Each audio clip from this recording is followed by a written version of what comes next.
Let's see, if you have a Bible today, or if not, Phil will put it on the screen for you. Mark's Gospel, chapter 12, beginning with verse 28 is what I want to start with today.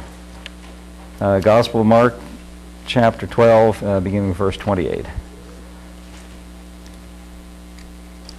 And the context here is that Jesus has just finished having an argument.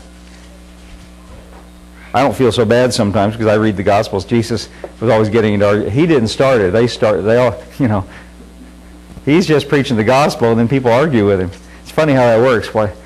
So the Sadducees had been arguing with Jesus about the resurrection. They don't believe, according to what we read in the Gospels, the Sadducees did not believe in the resurrection.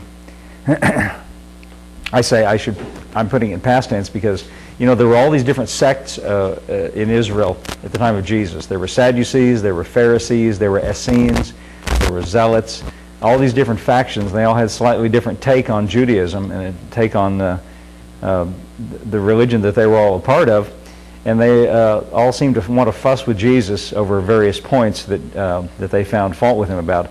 After the destruction of the temple in 70 A.D., which was a catastrophe for Judaism, most of those sects all disappeared.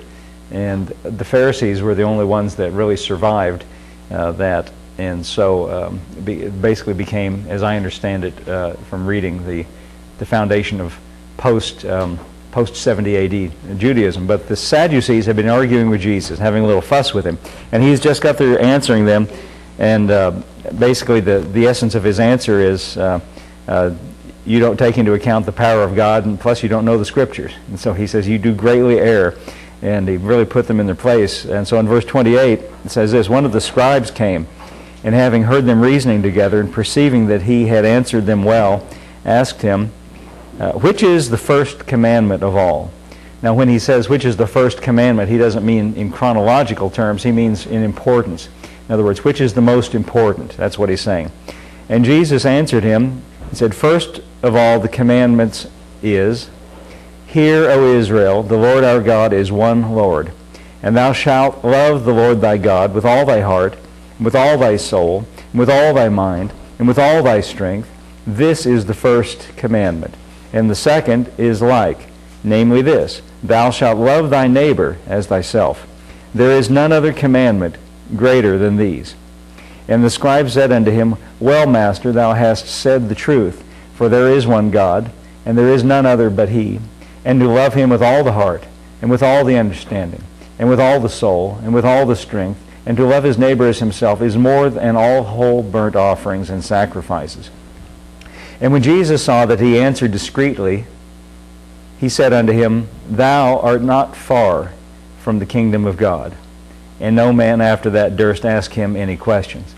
Now, this is all very interesting, lots of interesting things here. And what's most interesting is not necessarily what's on the surface, although that's pretty good, but what's implied but not directly stated. I think it's interesting that it says that Jesus saw that he answered him discreetly, which means oh, Don, can you hear me all right? Do I need the microphone?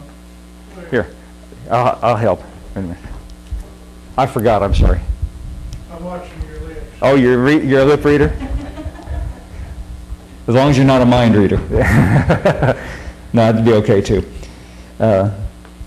We've redone the wiring so that we get good audio on the camera, but what that necessitated was unplugging this mic from that.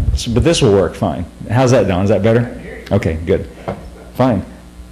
Now I just have to hold. I hate to hold the microphone because I feel like I'm like those shows, where like Oprah, where they have the microphone, they do that. Anyway. Oh, he said he answered him discreetly. Now, what do you think that means when it says that Jesus saw that he answered him discreetly? What that means is he knew more than he said. That's basically what that means. It means he is being circumspect in the way that he answered and what he said, and that he implied more than he directly said. And so he said to him, you are not far from the kingdom of God. Now, what that means is all the discussion that they've been having about the commandment to love God and the commandment to love thy neighbor is not necessarily the way the kingdom of God is, but it's pointing at it. And he said, the man said, the scribe said, you're right, Jesus, to love God with all your heart and with all your soul and with all your strength, and to love your neighbor, this is more than all the burnt offerings and sacrifices. Now, in the law, the burnt offerings and sacrifices are part of what's commanded in the law. Those are sin offerings, the burnt offerings, and in the sacrifices. Those are sin offerings. And what this man is implying is, God doesn't really get any pleasure out of all that, but this is what the whole thing is about: loving God and loving your neighbor. And this is the core essence of what the relationship with God and what our relationship on earth is all about. And Jesus said, you're not far from the kingdom of God, implying that you're pointing out what the kingdom of God really is all about. As I was reading this, I was thinking to myself, just making a few little observations. First of all, this is interesting that when Jesus was asked, what are the two greatest commandments? He didn't choose any of the 10 Commandments. I don't know if you noticed that or not. I looked these up. Neither one of these are part of the 10 Commandments. The first one, the commandment to love God with all the strength and so forth, is found in Deuteronomy chapter 6, verse 4 and 5. It's sort of taken out of its place, and he just chose that. The other one is in Leviticus chapter 19, verse 18. And it's also sort of taken out of the context, in which the context in Leviticus is, don't kill your neighbor and don't steal his sheep, and things of that kind, when you go into the promised land. And then, by the way, love your neighbor just as you love yourself. And Jesus took those out of their setting and said, this is really what's most important of all. He could have said, observe the Sabbath day. He could have said, well, the most important commandment is thou shalt not murder. There are lots of commandments, but he chose these two that are about love. And I think it's interesting that he chose those two that are commanding to love God and commanding to love one's neighbor. And I think what's interesting about it is it's almost like a contradiction in terms, because if you're commanded to love, it's not really love out of your heart. In other words, if a man put a gun to his wife's head and said, now, do you love me? Well, of course, yeah, sure, of course I love you. Absolutely. With a commandment, there is a threat of punishment for failure to comply, and I guess the implication of a reward for complying.